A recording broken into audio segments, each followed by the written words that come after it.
And God tells him to go stand in front of the people. And God says, I will stand before you by the rock at Horeb. Strike the rock, and water will come out of it for the people to drink. So Moses did this in the sight of the elders of Israel. And he called the place Massah and Meribah, because the Israelites quarreled and because they tested the Lord, saying, is the Lord among us or not? And he was talking about how the place that he had to walk was 17 miles away. So Moses had to walk 17 miles to strike the mountain. But the thing that stands out is when he starts talking about how striking the mountain is like God telling him to hit him. Yeah. You know, that I'm going to take this punishment. Yeah. And he's holding up man's part of the covenant. Yeah, situation. they were talking about the blood path, like Yeah. God's still holding his end of the bargain. And I guess the word that is in Hebrew, you know, for us it's stand before them, but it means between them. That God's going to stand between them and the mountain, and then strike to kill the mountain is what he was, I guess, what he was saying about the text. And it just reminds me, you know, he's going to strike this rock, and water's going to come out. Yeah. And it makes me think about Jesus dying and the water coming out of him. Jesus talking to the lady at the well about having living water. Yeah. You know, and Jesus took the punishment for all of us, and God is using the mountain, you know, I guess is symbolic of himself to take the judgment of the people. Because like you said, God remembers the covenant, and he wants the elders to bear witness to that promise. Now that part just got me the first time I heard it, you know, last year sometime when I listened to this for the first time. But I was blown away by the idea that God then was telling him, I'm going to take the punishment. Mm. Still, I'm going to keep my end of the bargain. Yeah. Even though they keep testing him, keep pushing him. That's just a testament to his love, man. From the very beginning, when we messed up, he's been the one making the move to reconnect. Yeah, to fix. To fix it. Our mess up, he's trying to fix it. Even like Adam and Eve were naked, God made them clothes. He- You know, He corrected it. He covered them. When laying out here with the Mosaic law with sacrifice, he laid it out so that we could be reconnected. This wasn't just paying him his cut. It's reconnection, restoration. From the very beginning, This is the God path has back to been me. wanting us to come to him. That's just the most amazing and hard to comprehend about God. This love, you know. And I think about them coming out of Egypt, having Pharaoh as Lord, and how they probably despised and hated him, but they had to do what he said regardless. And here is this other Lord, this power or authority over them now that is wanting their heart. And they're still looking at him as a Pharaoh. Well, when are you going to whip us? When are you going to beat us? Are you going to give us our grain to eat?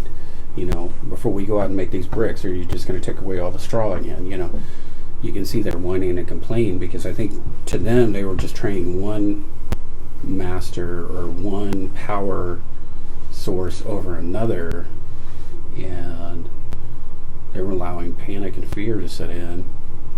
And here is this abusive power that, an authority that we knew, and we knew what was going to happen. We knew that he's going to eventually kill us and work us to death, but we knew that. We don't know what you're going to do. And so here is the Lord calling to them and saying, I want your heart. I want you to love me. I want you to trust me. And yet they're holding back because, aren't you just going to do what Pharaoh did us? You know, I guess it's their mentality of it. But It just didn't make sense to them. yeah, it was like, this is all they ever knew. You know, is that power and 400 authority years. of them got them whipped, got them beat them, got them, you know, sword stabbed through them. You know, they're killed. You know, their children thrown into the Nile. I mean, this is all they've ever known. And, they've heard all the horror stories. And so when someone had power of authority over them, for them to have trust would have been pretty tough. And then you have this entity, this incredible power that they're seeing, telling them, I want your heart, I want your love, I want you to trust me. I think that's probably why it took 40 years to kind of wean it out of them, because they were so accustomed to not trusting anybody. Yeah. It's what at EHS talked about, how we judge everything we come to based on the experience of the same thing in the past. So, like you're saying, but they were exchanging one God for another. Mm-hmm. So the only thing they really knew of this new God is what they knew from the old God. Mm-hmm. And so that's they kind of just how expected the same treatment. And that's how it is basically when we become believers, is we only have this understanding of our old God, ourselves, the way we live, to this new God. Mm-hmm. The only experience we know of Him is what we've known from the past. And so trying to create this new experience and this new lifestyle, it takes some undoing. Yep. When a person's trying to, say, for example, quit smoking, they say the best thing to do is find something to do with your hands. Because the reason why some fall back into it is because there's nothing for their hands to do anymore. So it's learning to change what you do, the way you think, the way you see, the way you act, the way you respond is changing. And you don't know how to change, what to change to. It's not enough to just turn away. You have to turn to something. But what is this that we turn to? Yeah. And so you're establishing new experiences. So part of this testing was doing that. And I know we're going to get to it, but the testing was to see what's in their heart. And to think that He was God, He should already know. That's one of those sayings that always irks me, is that God knows what's in my heart. Yeah, that's the problem. That's the problem. Mm-hmm. And another question is, does that matter? I mean, if the goal is to change, then it doesn't matter what's in there, it's a matter of getting it out. Or is it to identify those things? Because sometimes you don't realize something needs to change until you realize something needs to change. Yeah. And you can't change it until you realize this is what needs to change. Yeah. If you're having trouble losing weight, well, maybe realize what you're eating is bad. No, this is okay. I mean, it's all protein. There's a lot of protein on pizza. Right. I get the meat lovers. Yeah. It's all protein. But, that's not part of that healthy lifestyle that you're needing to change. And you don't realize it until you realize it. And I think part of the understanding, not just God knowing what's in my heart, but I need to know what's in there. Right. Yeah. Yeah. Well, we are so self-deceived. Yeah. It made me think of the text about Romans 12, and what we have to change. Don't be conformed to the world, to the pattern of this world, but be transformed by the renewing of your mind. Right. That's such a big concept, Yeah. that we have to change how we think. Absolutely. And that's, they're stuck in the way they think because it's what they know, and we're the same way. We only know what we know, and then we keep doing the same stupid things over and over again, and don't wonder why come it didn't work. And we have to change our thinking, to even going from this individualistic Christianity that we practice to a group being a people of God, not individuals. Right. I think in my sermon I said, we're like a bag of marbles. Yeah. We're all in there, we're all in the bag, but we're not connecting. Right. We need to be a bag of grapes. Yeah. They get mushed. Yeah. Turn into wine. Turn into wine. Yeah. But that's that whole thing. Yeah. And the same, they're on the journey in the desert, but we need to see ourselves on the journey too, and we have not arrived. Right. Just because you became a disciple and got baptized and go to church, you haven't arrived. Yeah. Well, That's you it. barely started. That's a great point. That's a great point. I do think that phrase, I didn't think about it till you said it, but God knows what's in my heart. And it goes with the way you said we're self-deceived, because somehow we think what's in our heart's okay. Yeah. Mm-hmm. I'm like, but the things you do. So what you're saying is the things you do come from somewhere else. What's in your heart is good, Yeah. but the things you do are bad. So what? So what? So it's a problem. There's a problem. So there's a problem somewhere. There's a disconnect somewhere. Yeah, there's a disconnect somewhere instead of looking at things. And I think we think, well, my intentions aren't bad, so it's okay if I do bad things. No, that's not how it works. I did bad things for the right reason. Well, I don't know about hear that. There's a book about marriage, and they have 2 cups, 2 coffee mugs. One has blue beads, one has pink beads. And if you hit them together, the beads came out. The pink beads came out, and you know why those pink beads came out? Because what was in there. Yeah. Right. Why did they come out? Because that's what was in there, right? Because when people say, "Oh, that's not me," no, that is you. That's what came out. That's why. When you were pushed, that's what came out. That's what scares me sometimes. I know. Yeah. Oh, that's the truth. That's so true. It's crazy because until a situation happens, it's like when I'm going through get my CHL, the courses. I mean, you can train all you want, but until you get in a situation, you really don't know what you're going to do. Yeah. Like BC, I've gotten in fights with guys who they know karate, but when you get into the situation, there are no rules. The contact getting knocked out with the black belts. There's Everybody has a plan to get punched in the face. Yeah. Remember, and then there's no Did that Mike Tyson said that? Yeah. Remember this skinny, small kid in school here at Tech was like, man, I could take you. And I'm like, I said, my lunch weighs more than you, kid. And I was like, you might be able to move fast, but force is mass times acceleration. I said, you need to go get a couple more sandwiches before you try it. But it's... Or just get some more mass. It's just... Get a baseball bat. But it's like, you have your fixation in your mind of how this is going to work, and I can do this, and I can handle this. I can handle this temptation. Yeah. When you were in school or teenager, they'd tell you, "Oh, you better make up your mind before you get in that back seat." No one taught you to stay out of the back seat. That's right. Because when you get in the back seat, you're not thinking. Too late. Period. It's too late. You're already on the road. Yeah. So Exodus 17:8. Then Amalek came and fought with Israel at Rephidim. So Moses said to Joshua, "Choose for us men, and go out and fight with the Amalek. Tomorrow I will stand on the top of the hill with the staff of God in my hand." And Mark shared about this on Sunday, but the Amalekites struck from the back, attacking the weak.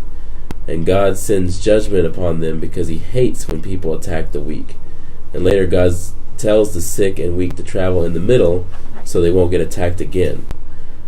So Joshua did as Moses told him and fought with Amalek, while Moses, Aaron, and Hur went up to the top of the hill.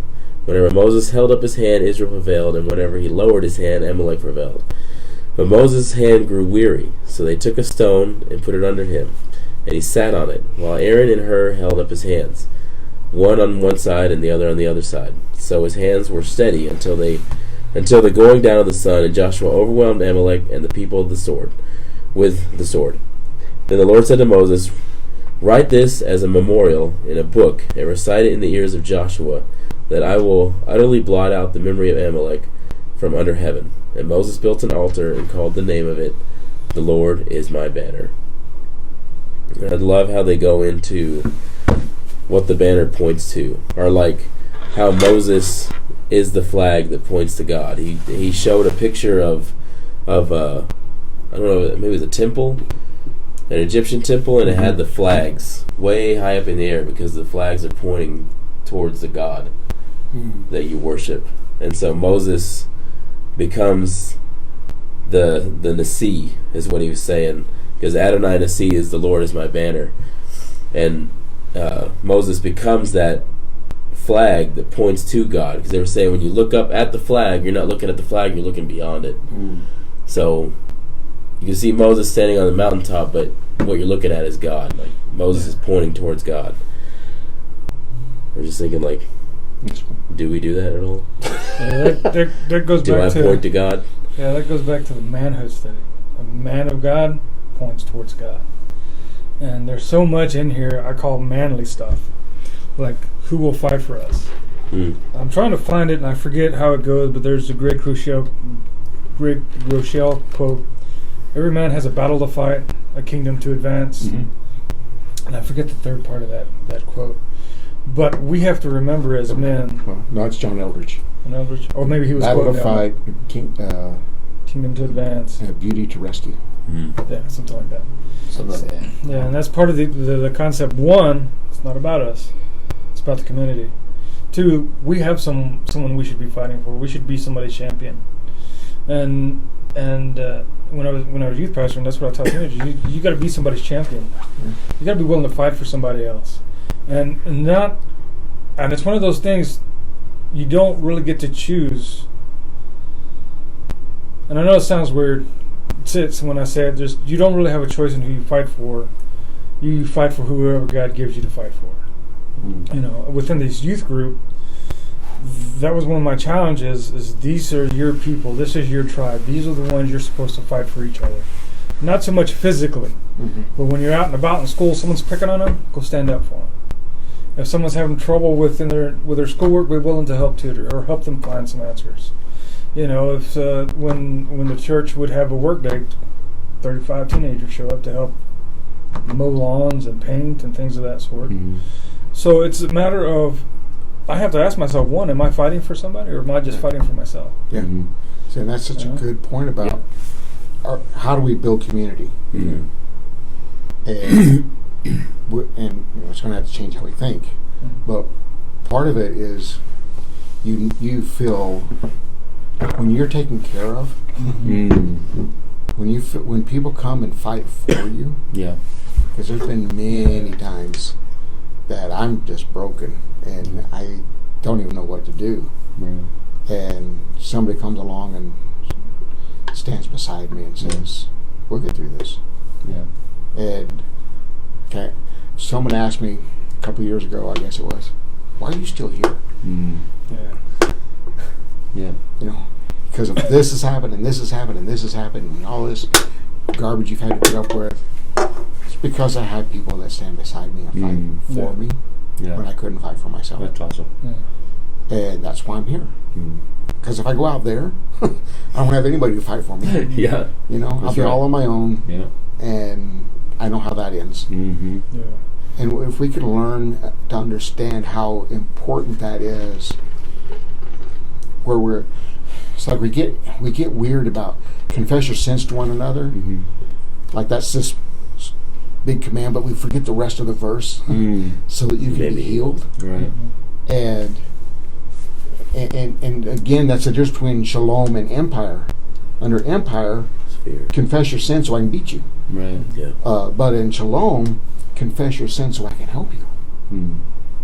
Because, I mean, honestly, if we started saying our worst sins, no one would be surprised. Because we've all done it. You know, no one would be like, never even heard of that. No, we've all done it. There's nothing new under heaven that we haven't tried, thought of, done, or whatever. But we don't trust each other enough That's a big point. to be able to say. That's a huge point right there. For Valentine's, Cindy and I had a knockdown, drag out. It was a stupid, horrible fight. You know, we don't want to get honest like that and share. And then it took 2 days of sulking on my part to start even wanting to talk again. You know, but unless we have those relationships where we can sit down and say those things, you know, I look back at the people who've meant the most to me in my life.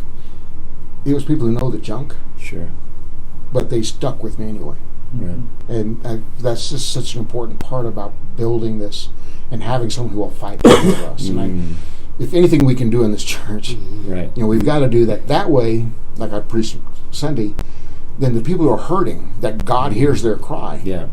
He can send them to us because we'll take care of them.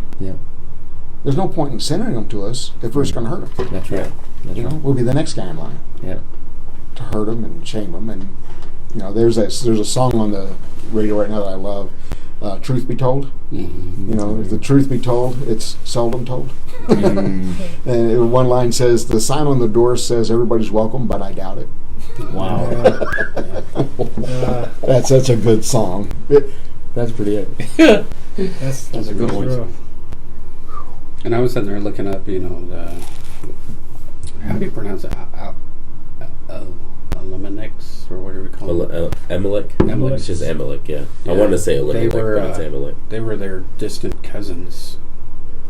And, that's probably what ticked God off more than anything else. Is like, okay, these are your relatives, and you're attacking the poor from the behind. Killing your distant cousins just because you can. And then Joshua go choose men. So he had to know these men. Mm-hmm. There had to be something about their character that he chose them because there was something in them he knew he could trust. Yeah. And that builds over time, like this year, builds a connection between us. Yeah. So that should I have issue, I can come to one of you, knowing I can trust you. Yeah. So all these issues, just brace yourself. I'll try and be gentle, but it's one of those things. And the thing is, struggle helps build a bond. Mm-hmm. And yet we try to hold back from sharing our struggle, and that's really what builds a bond. Yeah.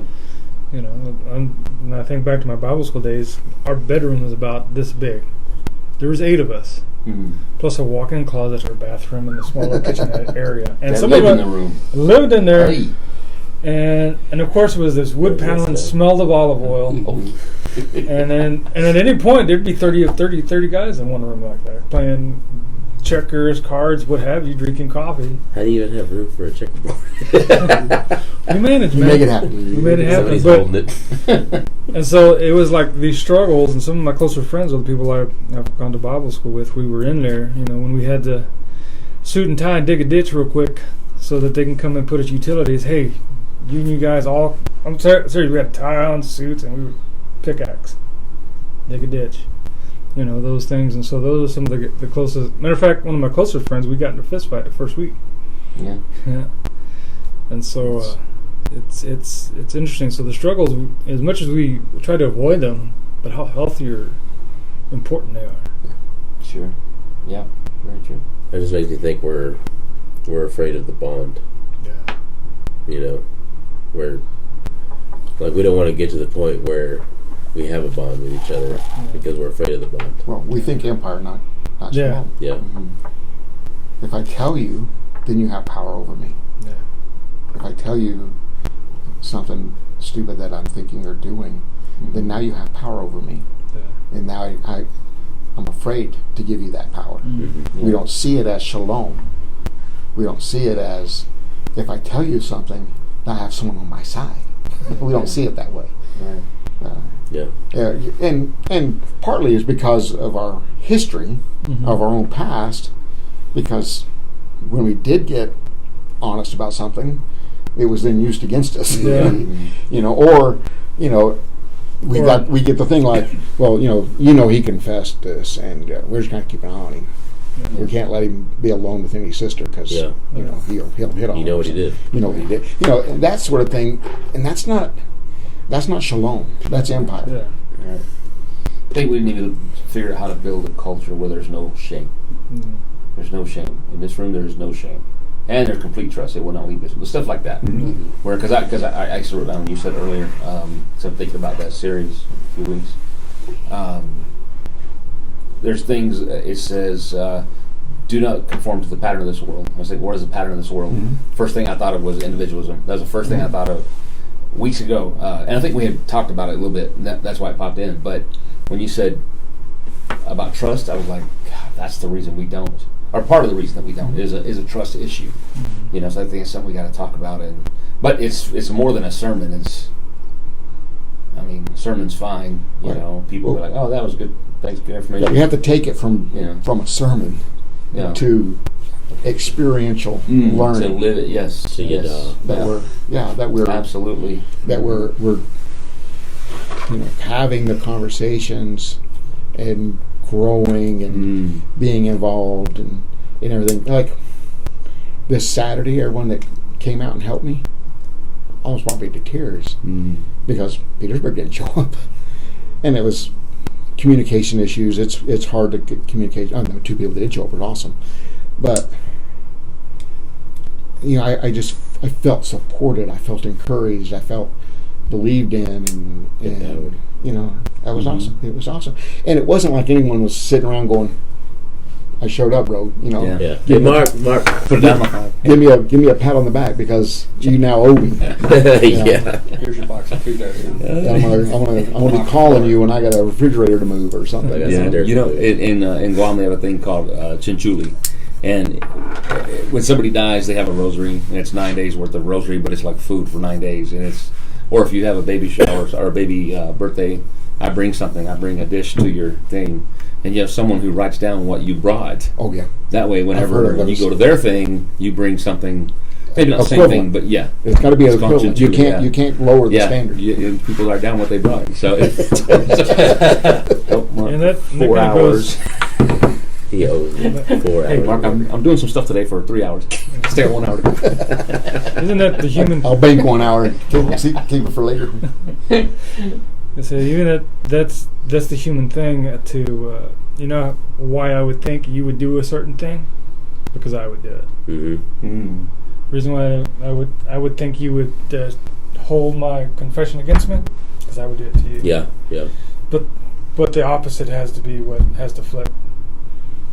I would do for you, because I know you would do it for me. Right. You know.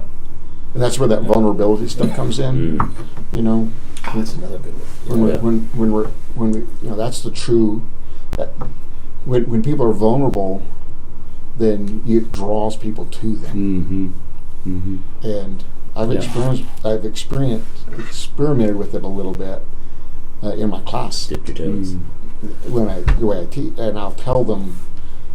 I'll share something that's a little intimate, a little more than you would share in a lecture. Yeah.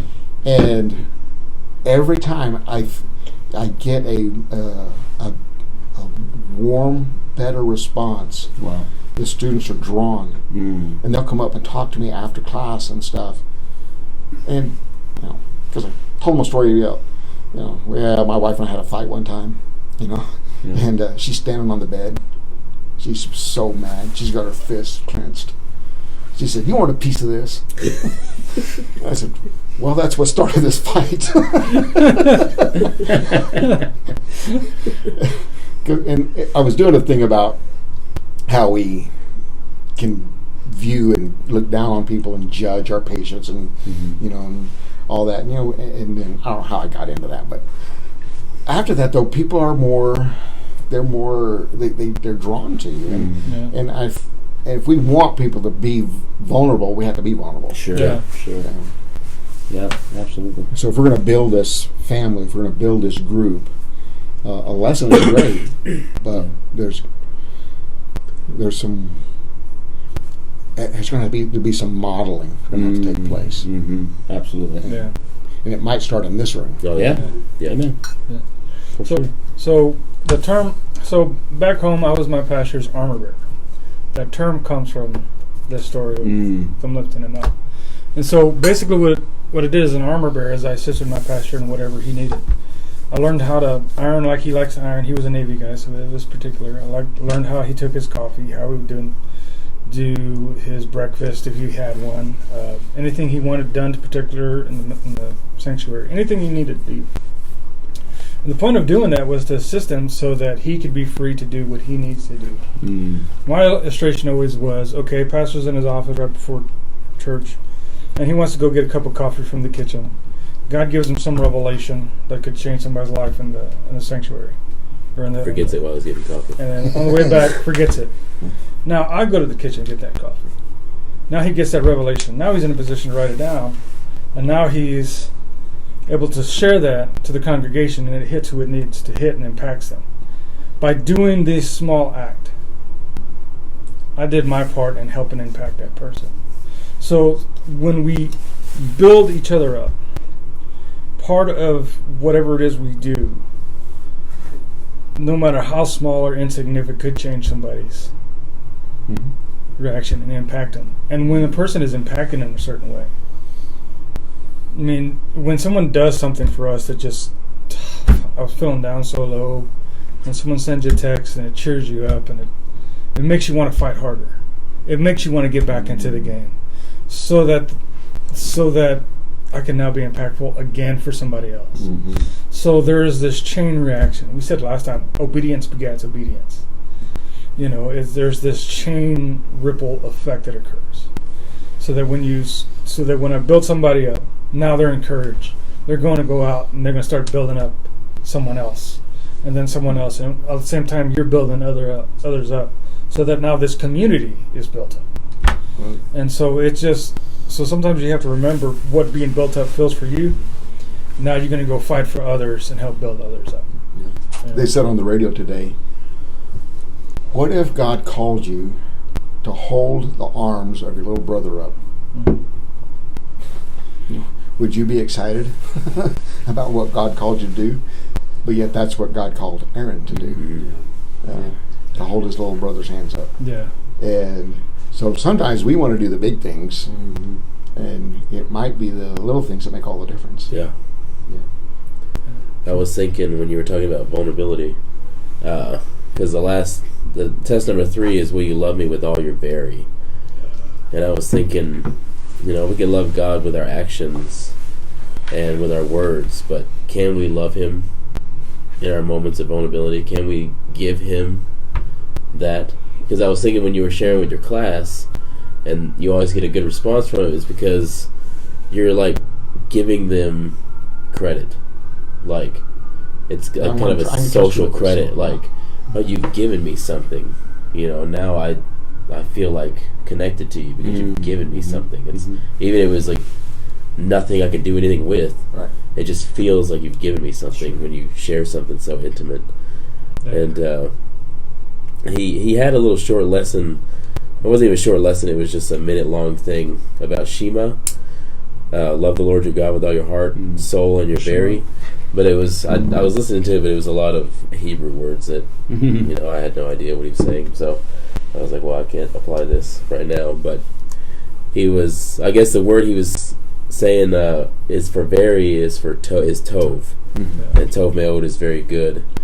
And so God wants our tov. He wants our very. And he was saying how we love God with everything we can produce or everything we can do, and make sure that everything, all of our very, points the flag back to God. Yeah.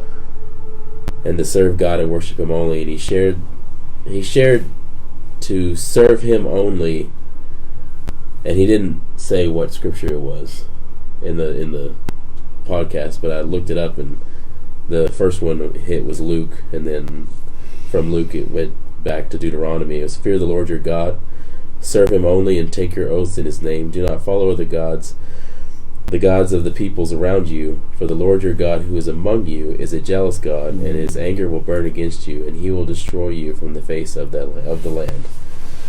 And it's just it's like what God is saying. He doesn't want surface. Yeah. He doesn't want a surface level relationship with us. And a lot of times it's hard to move past that. Right. I think. Yeah. With anybody, not much less, the creator of all existence. Yeah. Well, didn't he say that very, or maybe it was in some of the later ones, was your will, your choice of surrendering yourself and choosing God. Yeah. It was your will, and that's what God had to break. Was they were so willful against God the whole time in the desert, and it was God trying to train them to choose Him over themselves. Yeah. So it was that same word, I think, meant will also. Yeah. I think it comes in some of the later lessons too. Yeah, they made a statement that says, when you put God to the test, it's because you're refusing to give God your soul or your total being. And when he was talking about what I was getting out of this totality, it's easy to say, yes, I give God my all. But have I? And the first thing that comes to my mind is that means all means all. And the scripture that comes to my mind, I forget the address, but everything your hands find to do it all unto the Lord. Yeah. That means with my schoolwork, I need to give all that I have to my schoolwork as if I'm doing it for God. Everything I do at home, whether it be chores, scrubbing the toilet, doing the dishes, all my totality. I'm doing these dishes to God, as weird as that sounds, but that's part of all. Whether it's in my relationships with family, friends, and all that come across, that it's included. Must be done in all for Him. Mm-hmm. And sometimes it's hard to understand, what does it mean with a coworker? How do my relationship with him, how is that? How does that form into all? How do I give my totality to all this? And I know sometimes, especially with my schoolwork, because I'm sometimes just lazy, I don't give my all. Mm-hmm. Sometimes it's like, if you ever played, y'all are from Texas, so y'all played football. So sometimes I wonder, what if I gave a little bit more in high school football? Uh-huh. I've done that. You know, we've all had that thought. What if I gave a little bit more? And so, and now that I've gotten older, I don't want to be in a position where I ask myself, what if? And it's the same way. Whenever it is I set my hands to do it all for Him. And it still scrambles my brain, everything, all of it. And so now I have to ask question myself, am I giving my all? Am I giving my very? Yeah. It reminded me of a story. I think you shared it with me once, or you shared it during a lesson. But it was like, I think it was like maybe a father and son, or it was just his boss. But he built houses for him.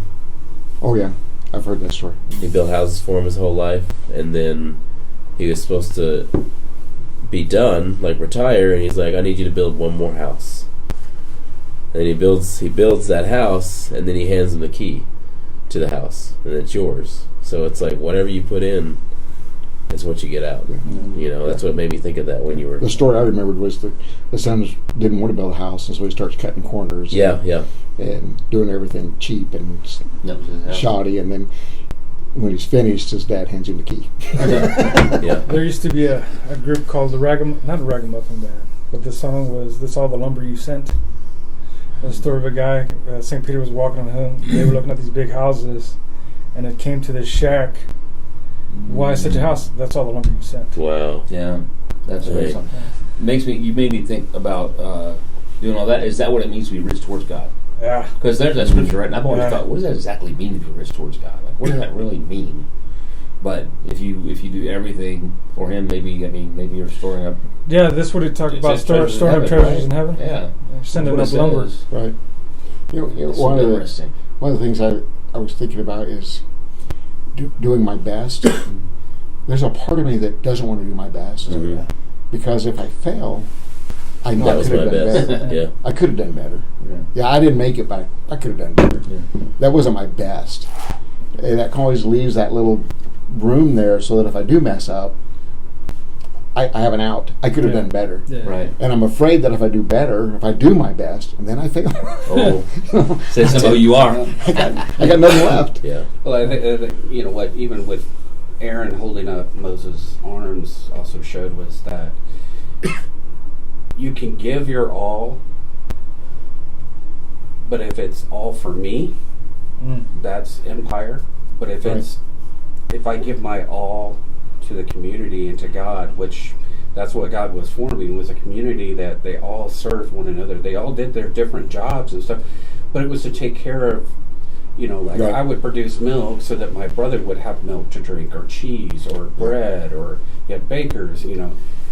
So it would meet all the needs and glorify God in that way. And if we had the mindset of, I give my all for my community and my God, because they're all embraced around His arms, not all for me. And that is the mentality, I think, that, you know, we definitely have in the U.S. It's, I'm going to give my all to God for me. Now I'm going to give my all and expect unconditional love. You know, I'm going to give unconditional love. I don't expect anything back. I give because I give to God, but I'm going to take care of my family, my community, with open arms. And I think that was a big shift of what our paradigm shift that God was definitely trying to get them to see was, this is about me in the center, and you guys wrapped around me, and this is the way our society is going to work, and it's going to work awesome. If you look at it as you're all given to me, you're all individualistic about your approach, it's going to destroy everything. Right. And it's a little hard because there's community, but there is individuals in the community, right? And so I have to think about that more, I guess. But the idea of giving your all, or the word he uses, makes me think I need to go sit down and go, is there anything I'm holding back? What area am I holding back? It's hard because it's like we holding back, but even because we're going to read later about Achan, right? So there is some individual stuff in there. Yeah. So that means I need to go. What am I holding back? What are you holding back? Right? Mm-hmm. You. And then hopefully all together we're doing God's I'm will. all in favor of community as long as it's convenient. Yeah.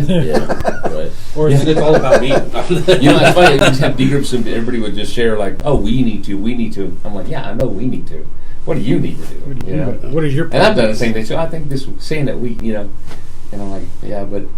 And sometimes that's an easy way. I've done it. I'm sure. I remember doing that. Where it's There's like, no I in team. Yeah. That old football thing. We used to still have the little sticker that we got in football that Yeah. says no I in team. There's no we either. So he was finishing up saying, use every last resource for God to bring him glory. Wow. So we need to use everything to love God. Kind of like what Stephen was talking about. Just everything we do. That's awesome. We point towards God. We bring glory to God. We love God with everything. And man, saying that's all the lumber you sent was... That's so good. That's such a simple phrase. And they were not a good band, I can tell you that. I remember. It lasted like a year. I remember. Hey, it's not the word for good though. That's a good phrase to come out of that band, though. I mean, that's all the lumber you sent. Man, that's all you need to hear. That's pretty good. Join us next week for the 22nd discussion of the 22nd episode. Thumbs up. Like and Don't share. forget to like and share. Like a chair. Is there anybody you know? This sound like the Mexican.